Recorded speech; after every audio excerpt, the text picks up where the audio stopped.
চট্টগ্রাম আদালতের বারান্দা থেকে গায়েব হওয়া ১,৯১১টি মামলার নথি বিক্রি করা হয়েছে ১৬ টাকা কেজি দরে।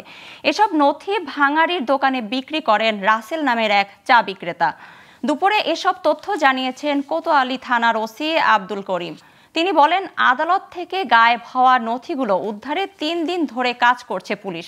আদালতের সিসি ক্যামেরার ফুটেজ বিশ্লেষণ করে রাসেলকে গ্রেফতারের পর এসব নথির সন্ধান মিলেছে। তিনি আদালতে চত্বরেই চা বিক্রি করেন। চুরির পর তিনি ভাঙাড়ি দোকানে ১৬ টাকা কেজি দরে নথিগুলো বিক্রি করে দেন। ওসি বলেন, তাকে নিয়ে ভাঙাড়ি দোকানে গিয়ে নথিগুলো উদ্ধার করা হয়।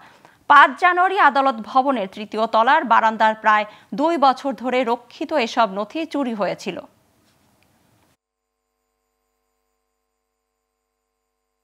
হারানো সিডিগুলি কোর্ট বিলিং হতে কৌশলে নিয়ে একটা ভাঙ্গারির দোকানে বিক্রি করেছে মর্মে আমাদেরকে তথ্য দিলে সেই তথ্যের ভিত্তিতে তাকে নিয়ে আমরা অভিযান পরিচালনা করি এবং কোতোয়ালি থানা এলাকার পাথরঘাটস্থ সতীশবাবু লেন হইতে জনক মফিজের ভাঙ্গারি দোকান হইতে আমরা হারিয়ে যাওয়া ৯ বস্তা কেজ ডকেট উদ্ধার করতে সক্ষম হই।